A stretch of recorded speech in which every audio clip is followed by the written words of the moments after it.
Captain Jake Morrison stood at the large window of his spaceship, looking at the blue and green planet below. The ship was called Aurora, and it was humanity's most advanced exploration vessel. Jake had been flying through space for 15 years, but he had never seen anything like this moment. Today was the day that would change everything for Earth and every human alive. 3 months ago, the big radio telescopes on Earth had picked up strange signals coming from deep space. The signals were not random noise from stars or planets. They were organized and clearly made by intelligent beings. The messages repeated in patterns that showed they came from creatures who could think and plan. Earth's best scientists worked day and night to decode the alien messages. Dr. Lisa Bennett was the lead scientist on the project. She was a xenobiologist, which meant she studied the possibility of life on other worlds. Lisa had spent her whole career wondering if humans were alone in the universe. When the first alien message was decoded, her hands shook as she read the translation. The message was simple, but changed everything. It said, "Greetings to the inhabitants of the third planet. We come in peace and wish to establish contact." The world's governments had meetings that lasted for weeks. Presidents and prime ministers argued about how to respond to the aliens. Some wanted to hide and pretend the messages never came. Others wanted to send back aggressive warnings to stay away from Earth. But Dr. Bennett and many other scientists convinced the leaders to send back a peaceful message, welcoming the aliens to visit Earth. Jake Morrison was chosen to command the Aurora because he was calm under pressure and good in making decisions quickly. He had served in Earth's Space Navy for many years and had never lost a crew member or failed a mission. When the aliens sent coordinates for a meeting point near Earth's moon, Jake and his crew were ready. The alien ship was unlike anything humans had ever imagined. It was huge and shaped like a crystal that changed colors as it moved through space. The ship was at least 10 times bigger than the Aurora and seemed to be made of materials that bent light in strange ways. Jake felt both excited and nervous as he watched the alien vessel approach. Ambassador Zefkar was the leader of the alien group. He belonged to a species called the reptilian hegemony. His skin was covered in green and gold scales that reflected light. He was tall and thin, with large yellow eyes that seemed to see everything. When he spoke, his translator device made his voice sound calm and formal. The alien delegation included 12 different species from across the galaxy. There was an insect-like creature that clicked when it talked, a being made of what looked like living crystal that hummed beautiful music. There were creatures that looked like they were made of water, and others that seemed to be made of pure energy. Jake realized that Earth was about to join a galaxy filled with incredible diversity. The aliens explained that they were from something called the Galactic Council. This was a group of hundreds of different species that worked together to keep peace in the galaxy. They had rules about how to contact new civilizations, and Earth had been watched for many years. The aliens said they waited until humans developed radio and space travel before making contact. Dr. Bennett was invited aboard the alien ship for the first formal meeting. She brought gifts from Earth, including music, art, and books translated into the mathematical language the aliens used for communication. The aliens seemed pleased with these offerings and gave her gifts in return. They shared star maps showing thousands of inhabited worlds and technology that could help Earth solve problems like disease and hunger. The meeting went well, and the aliens agreed to visit Earth for a cultural exchange. They wanted to learn about human society and see how humans lived. Dr. Bennett was excited to show them Earth's cities, universities, and natural wonders. She hoped this would be the beginning of a friendship that would last forever. Jake brought the alien delegation down to Earth in special shuttles designed to carry different types of beings. Some aliens needed different atmospheres to breathe, while others required special temperature controls. The Aurora's crew worked hard to make sure all the visitors were comfortable and safe. The aliens were amazed by Earth's diversity. They had never seen a world with so many different environments and types of life. The oceans filled with countless species impressed the aquatic aliens. The vast forests and mountains amazed those who came from desert or ice worlds. They said Earth was one of the most beautiful planets they had ever visited. Dr. Bennett gave the aliens a tour of the International Space University where she worked. She showed them laboratories where humans studied everything from tiny bacteria to distant galaxies. The aliens asked many questions about human science and seemed impressed by what humans had learned in such a short time. Everything was going perfectly until they reached Dr. Bennett's personal laboratory. This was where she conducted her research on how life might evolve on different worlds. The room was filled with computers, books, and scientific equipment. Charts showing different types of life covered the walls. On Dr. Bennett's desk sat a small, furry creature with bright green eyes. The animal was about the size of a human's head, with 4 legs and a long tail. Its fur was orange and white in patches, and it sat very still watching the alien visitors with intense attention. The creature's ears were pointed and turned toward every sound in the room. "Oh, that's just Whiskers," Dr. Bennett said with a laugh, where she noticed the aliens staring at the animal. She reached out and gently scratched behind the creature's ears. Whiskers made a low rumbling sound that seemed to show he enjoyed the attention. "He's my cat. They're very common companion animals here on Earth. Most humans keep them in their homes as friends."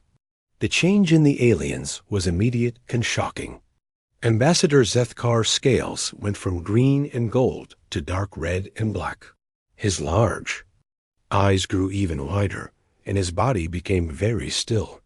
The insect creature stopped clicking and backed away from the desk.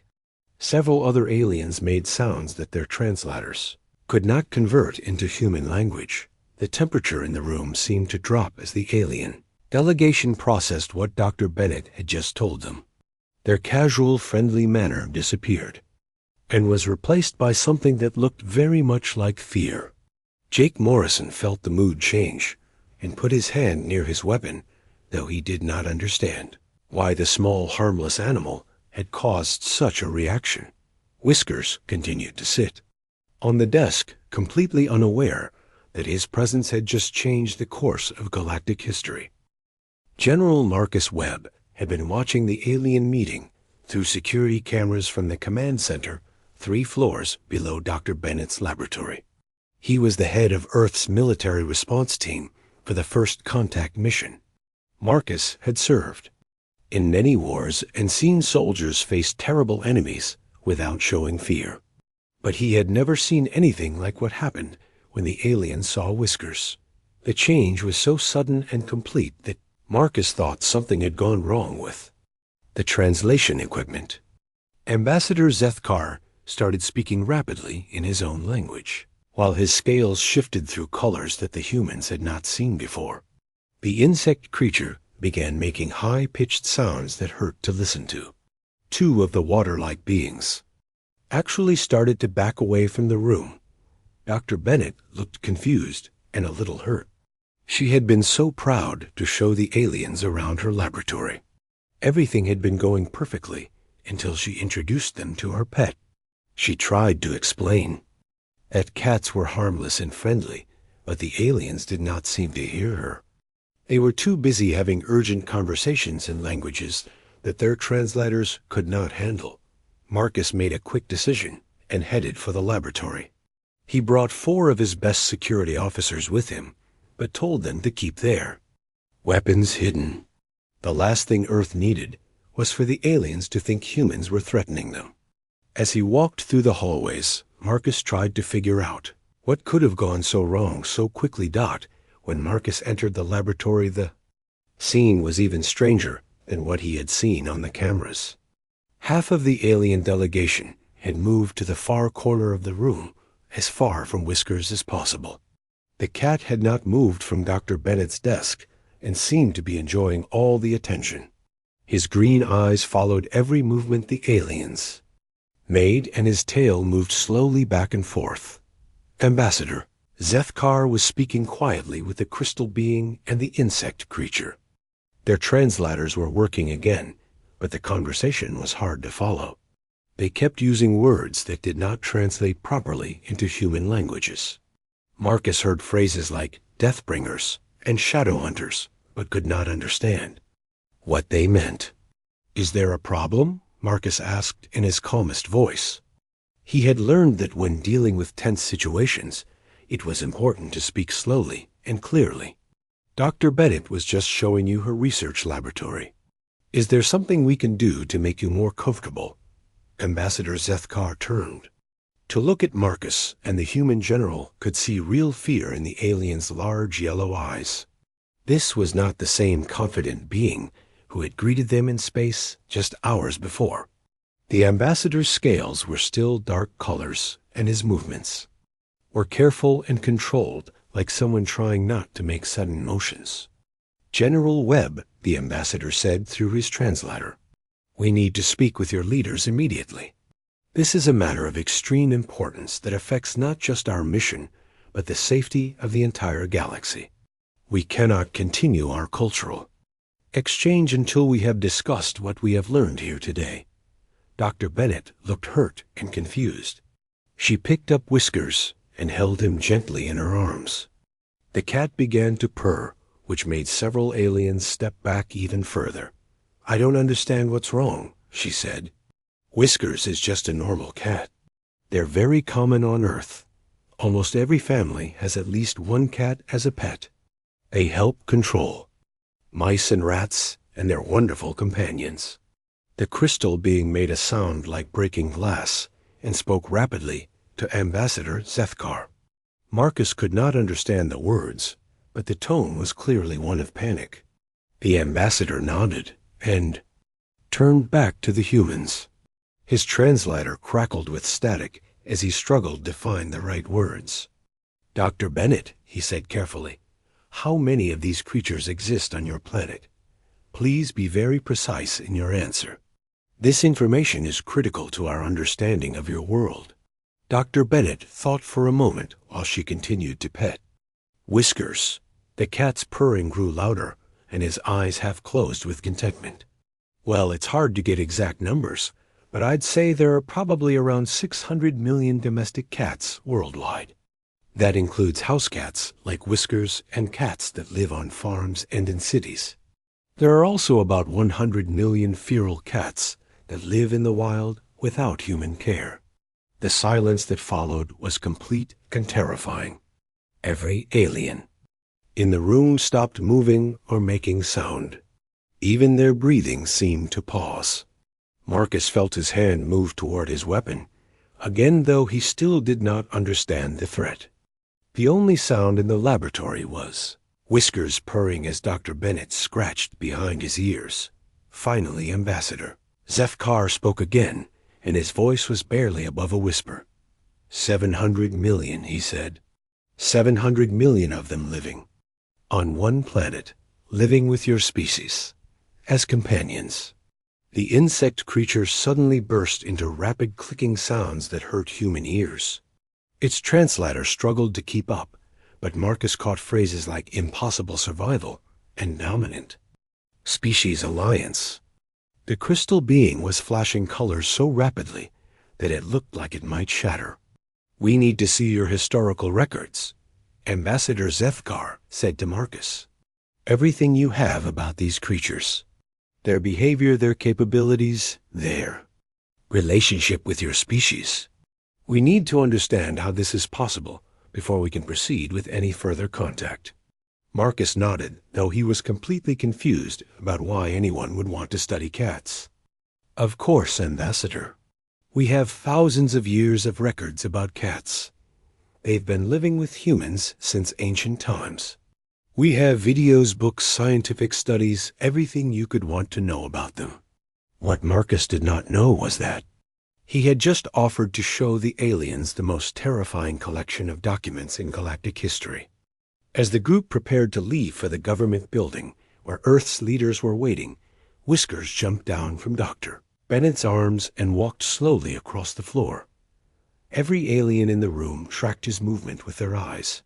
The small, orange and white cat moved with perfect balance and complete silence. His paws made no sound on the laboratory floor, and his green eyes seemed to see everything around him. When he reached his favorite sunny spot by the window, he sat down and began to clean his fur with long, careful strokes of his tongue. The aliens watched this simple act like they were witnessing the most dangerous predator in the galaxy preparing for a hunt. Commander Rick Taylor had been given the highest security clearance in human history.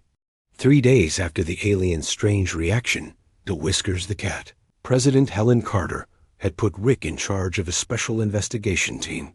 His job was to find out why the most advanced civilizations in the galaxy seemed terrified of Earth's most common pet.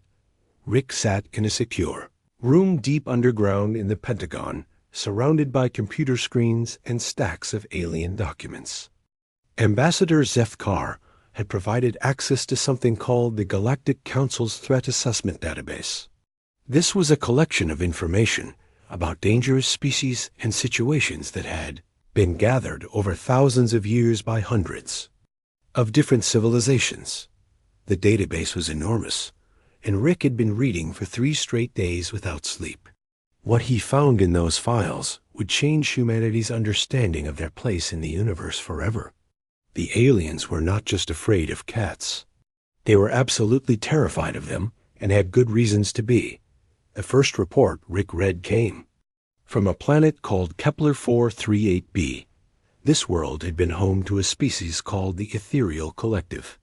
They were beings of pure energy who could move through solid matter and communicate by sharing thoughts directly. The Ethereals had built a peaceful civilization that lasted for over 5,000 years without war or conflict. Then the Shadow Hunters came.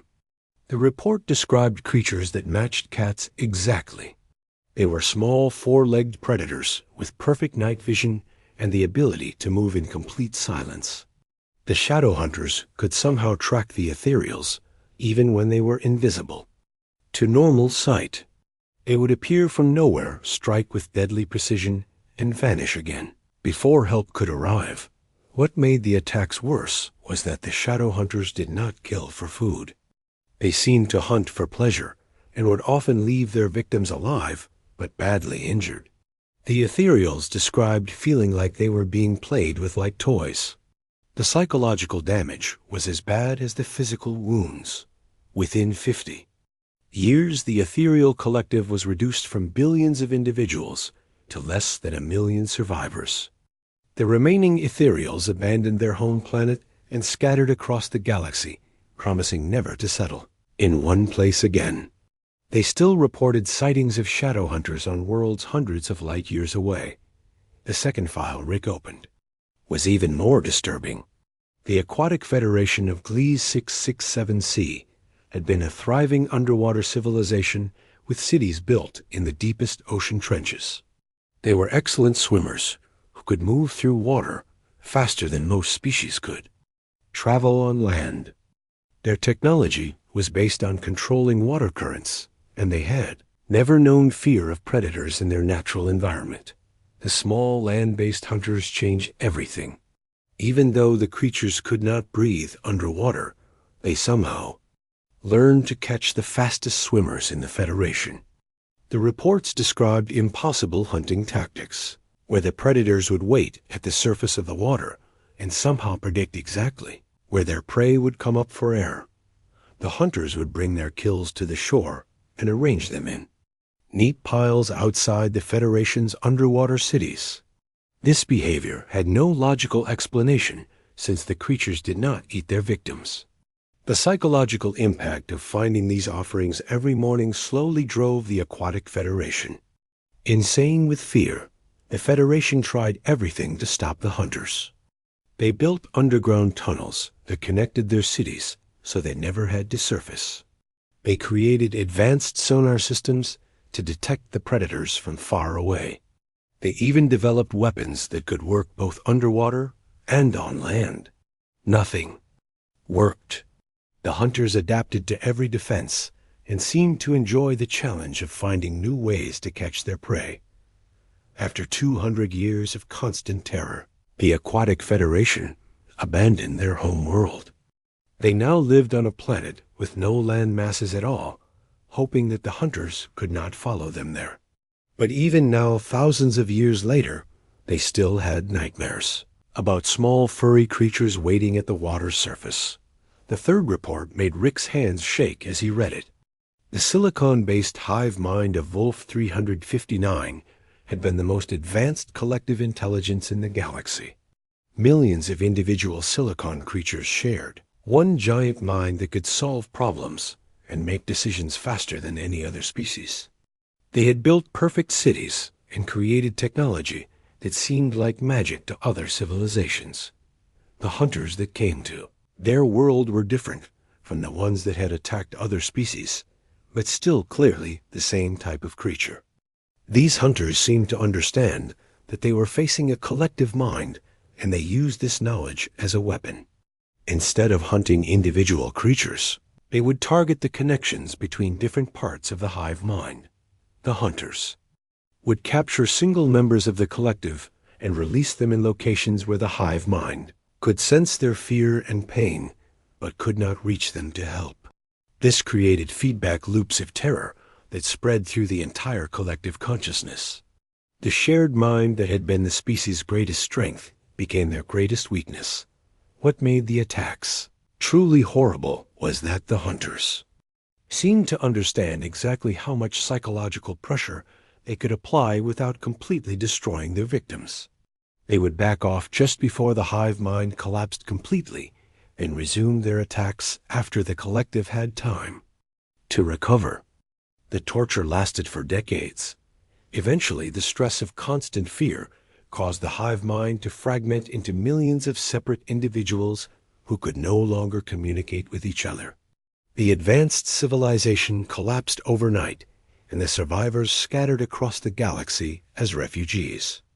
They still could not bear to be in groups larger than 2 or 3 individuals, because the memories of shared terror were too strong. Rick found dozens of similar reports from civilizations across the galaxy. Every advanced species had encountered creatures matching the description of Earth's cats, and every encounter had ended in disaster. The files contained detailed drawings and sculptures that looked exactly like house cats. The behavioral descriptions matched perfectly with how cats hunted and played. The aliens had given these creatures a name that appeared in every report. They called them the Silent Death. For over 10,000 years, the Silent Death had been the galaxy's most feared and successful predator species. Entire civilizations had been destroyed or driven from their home worlds by creatures that humans kept as beloved pets. As Rick finished reading the last report, he realized why the aliens had reacted so strongly to seeing Whiskers. From their perspective, humanity had somehow formed an alliance with the most dangerous species in galactic history. Earth was not just another primitive planet with an interesting new species. Earth was the home world of the Silent Death, and humans were their partners. Captain Lisa Ford stood in the cargo bay of the space station, watching 3 pet carriers being unloaded from the shuttle. Inside those carriers were 3 cats that had volunteered for what might be the most important mission in human history. The Galactic Council had requested a demonstration of cat behavior, and Earth's leaders had agreed, hoping it would help explain the peaceful relationship between humans and their feline companions. Engineer Pete Collins carried the first carrier, which held his orange tabby cat named Mr. Boots. Pete had owned Mr. Boots for 6 years, and the cat was known for being lazy and friendly. He spent most of his time sleeping in sunny windows and begging for food. Pete could not understand why anyone would be afraid of such a gentle creature. Dr. Sarah Mitchell brought the second carrier containing her black cat, Luna. Luna was more active than Mr. Boots and enjoyed hunting toy mice around Dr. Mitchell's apartment. She was curious about everything and would often sit for hours watching birds through the windows. To Dr. Mitchell, Luna was the perfect companion, quiet, clean, and independent. The third carrier held a cat that was very different from the other two. Shadow was a feral cat that had been rescued from the streets just 2 weeks earlier. He was still not used to being around humans and would hide whenever strangers came near. Dr. Tony Martinez, the animal behavior specialist, had brought Shadow because he wanted to show the aliens how cats behaved in their natural wild state. The demonstration was taking place in a special observation chamber that the aliens had built inside their space station. The room was large with white walls and a transparent ceiling that allowed perfect viewing from above. The aliens had installed dozens of cameras and sensors to record everything that happened during the test. Ambassador Zethkar watched from the observation deck along with representatives from 12 different alien species. Many of them were the same beings who had fled from Dr. Bennett's laboratory when they first saw Whiskers. Now they were back, but they stayed as far from the test chamber as possible, and some were visibly shaking with fear. The first test involved Mr. Boots and a collection of small robots designed to move like prey animals. The robots were controlled by the galaxy's most advanced artificial intelligence and programmed with escape patterns used by hundreds of different species. The aliens expected the lazy house cat to ignore the robots or play with them gently like a toy. What happened next exceeded every prediction the aliens had made. The moment Mr. Boots was released from his carrier, he became a completely different animal. His relaxed posture changed to perfect alertness, and his eyes locked onto the moving robots with laser focus. The orange tabby that Pete knew as a sleepy lap cat had transformed into something that looked very much like the silent death from the alien reports. Mr. Boots moved across the test chamber with fluid grace that made no sound. His paws touched the floor so lightly that the sensitive microphones could not detect his footsteps. When the robots tried to escape using random zigzag patterns, Mr. Boots somehow predicted their movements and was waiting in exactly the right position to intercept them. The cat's hunting technique was flawless. He would remain perfectly still until the exact moment to strike and move with speed that the high-speed cameras could barely capture. Within 10 minutes, Mr. Boots had successfully captured all 12 robots without missing a single attempt. But what terrified the aliens most was that he did not destroy the robots immediately. Instead, he carried them to different corners of the room and arranged them in neat piles. Pete Collins watched in amazement as his lazy pet demonstrated skills he had never seen before. "I had no idea he could move like that," Pete whispered to Dr. Martinez. "At home, he can barely be bothered to walk to his food bowl." The second test involved Luna and a more complex challenge. The aliens had created a maze filled with motion sensors, heat detectors, and other advanced warning systems. Any creature entering the maze would trigger alarms that would alert defensive robots to its location. The maze had been tested with samples from dozens of different species, and no creature had ever successfully navigated it without being detected. Luna approached the maze entrance and paused for a moment as if studying the challenge ahead. Then she simply vanished into the shadows near the wall. The watching aliens frantically checked their sensors, but could find no trace of the black cat. The motion detectors showed nothing. The heat sensors detected no movement, even the air. Pressure monitors indicated that nothing had entered the maze. For 15 minutes, the aliens searched for Luna using every piece of technology at their disposal. They sent robots into the maze to look for her. They used sonar and radar and electromagnetic scanners. Nothing worked. The cat had somehow become invisible to all of their advanced detection systems. Then Luna appeared directly behind the main control panel on the observation deck where the aliens were standing. She had not only navigated the entire maze without being detected, but had also somehow gotten out of the sealed test chamber and found her way to the observation area. Several alien species immediately evacuated the room when they saw her sitting calmly behind their equipment. Dr. Mitchell tried to apologize for Luna's behavior, but the aliens were too shocked to listen. "How did she do that?" demanded the Crystalline Collective's representative. "Our sensors are designed to detect the smallest movements. Nothing should be able to hide from them." "We honestly don't know," Dr. Martinez admitted. "Cats have always been able to move without making noise, but Luna just did something that should be impossible. We've never seen anything like it." The final test was with Shadow the feral cat, and it produced results that would be talked about in alien military academies for centuries. The aliens had created a simulation of a fortified city complete with walls, guards, and defensive weapons. The challenge was designed to be impossible for any single creature to overcome. Shadow studied the simulation for less than 30 seconds, then began his assault. He moved like liquid darkness flowing over walls and around obstacles that should have stopped him.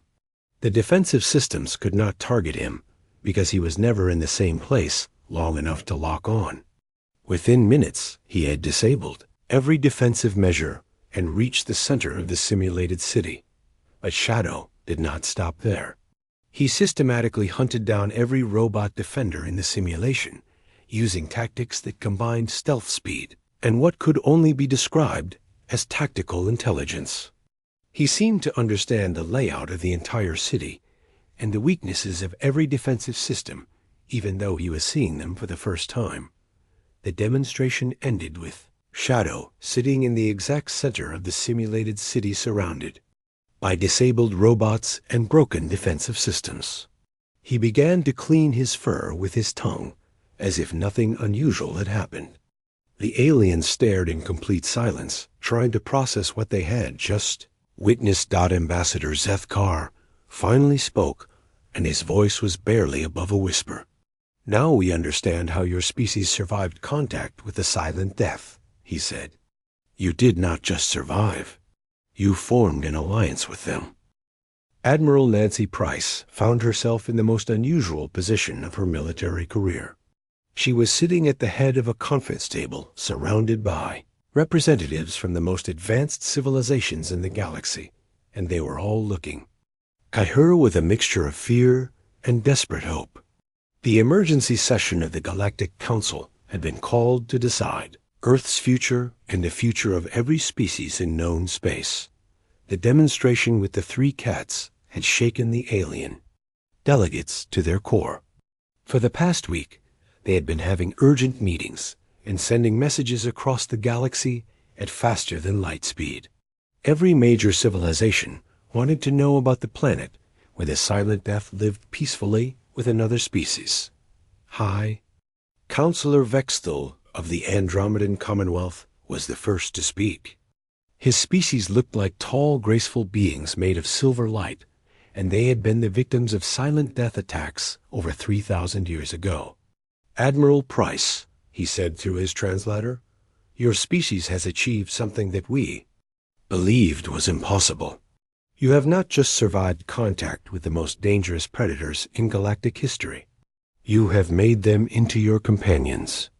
Nancy had been briefed on everything that Commander Rick Taylor had found in the alien databases. She knew that cats were responsible for the destruction of countless civilizations across the galaxy.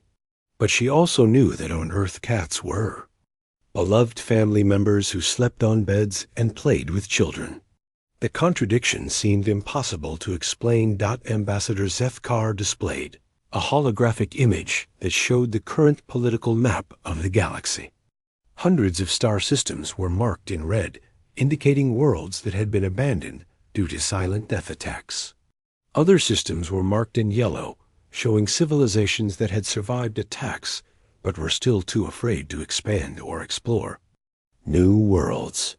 For 10,000 years, Ambassador Zethkar explained, galactic civilization has been shaped by fear of these creatures. Our cities are built underground or in space to avoid them. Our military technology is designed primarily as defense against silent death attacks. Our trade routes avoid entire sectors of space where they have been sighted. The economic cost of this fear is beyond calculation. Dr. Ben Clark had been chosen as Earth's first official ambassador to the Galactic Council. He was a diplomat who had spent years negotiating treaties between Earth's nations, and he understood how to find solutions that worked for everyone. "I think there may be a misunderstanding here," Ben said carefully. "The cats on Earth are not the same as the creatures you call Silent Death. Our cats are domesticated animals that have lived with humans for thousands of years. They help us by catching mice and rats, and in return, we give them food and shelter." The insect representative from the Hive Collective began clicking rapidly, and its translator struggled to keep up. "Impossible," the device finally said. "Silent Death cannot be domesticated. They are pure predators who hunt for pleasure, not survival. They cannot form bonds with other species." Captain Lisa Ford had been watching the alien reactions throughout the meeting, and she had an idea that might help everyone understand the situation better. "May I suggest something?" she said. "Instead of trying to explain how our relationship with cats works, why don't we show you? We could bring some of our people and their cats to demonstrate how we live together." The suggestion caused immediate panic among several alien species. 3 delegates actually stood up and moved toward the exits. But High Counselor Vic Still raised a hand for silence. "Wait," he said. "If humanity has truly found a way to coexist with Silent Death, then we must learn from them. This knowledge could change everything for our civilizations." Over the next month, a careful plan was developed. A small group of humans would bring their cats to the alien space station for an extended cultural exchange. The humans would live normally with their pets, while the aliens observed from a safe distance. Security measures were put in place to protect the aliens if something went wrong, but the goal was to show that cats and humans could live together peacefully. Dr. Sarah Mitchell volunteered to be part of the demonstration, along with Luna, her black cat. Engineer Pete Collins brought Mr. Boots the orange tabby. D.R. Bennett came with Whiskers the cat, who had started everything. 12 other humans brought their cats, creating a small community. Aboard the alien station, the aliens watched in amazement as humans and cats interacted naturally. They saw cats sleeping peacefully in their owners' laps. They watched children playing gently with kittens. They observed cats bringing toy mice to their humans as gifts and purring when they were petted. The behavior was completely different from every recorded encounter with Silent Death. But the aliens also saw something else that explained everything. When a mechanical mouse was accidentally dropped in the corridor outside the human living area, Luna immediately went into hunting mode. Her relaxed, friendly demeanor vanished, and she became the perfect predator that had terrified civilizations across the galaxy. She stalked and captured the toy with the same deadly efficiency the aliens had witnessed in the demonstration chamber. The difference was what happened next. Instead of leaving the toy as a threatening message, Luna brought it directly to Dr. Mitchell and dropped it at her feet. She then rubbed against Dr. Mitchell's legs and began purring loudly. The deadly Silent Death had become a loving pet again in seconds. Dr. Tony Martinez, the animal behavior specialist, explained what the aliens were seeing. "Cats are natural hunters, and that instinct never goes away," he said. "But they have also evolved to form social bonds with humans. They hunt for us instead of hunting us. When a cat brings a dead mouse to its owner, it's not a threat. It's a gift from a family member who wants to help provide food." The revelation changed everything. The aliens realized that the Silent Death attacks throughout galactic history had not been random acts of violence. The cats had been trying to form social bonds with other species, the same way they had bonded with humans. But other species had interpreted the hunting gifts as threats and had responded with fear and violence. Ambassador Seth Carr made the formal announcement that would reshape galactic civilization. The Galactic Council hereby grants Earth full membership with all rights and privileges, he said. In addition, we formally request that Earth serve as a protector of galactic peace. Your unique relationship with the Silent Death makes you the only species capable of defending against threats that have terrorized us for millennia. The agreement included immediate sharing of advanced alien technology. Earth would receive faster-than-light travel medical advances that could cure any disease and energy systems that would end scarcity forever. In return, Earth would help other species understand cats and would serve as mediators in galactic conflicts. But the most important part of the agreement was a strict rule that cats could never leave Earth's solar system. The galaxy was not ready for direct contact with Silent Death, even if they were friendly. The psychological trauma of 10,000 years of fear could not be overcome quickly.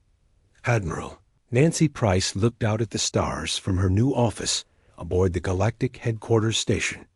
Humanity had found its place among the stars not through superior technology or military might, but because they had learned to live in harmony with the galaxy's most perfect predators. Back on Earth in Dr. Bennett's laboratory, Whiskers continued his afternoon nap, completely unaware that his species had just become the most respected and feared beings in the known galaxy. The small orange and white cat opened one green eye, surveyed his domain with the confidence that comes from being an apex predator, and returned to his dreams. Perhaps he was dreaming of the vast hunting grounds that lay among the distant stars. Or perhaps he was simply dreaming of his next meal and the warm lap where he would sleep afterward.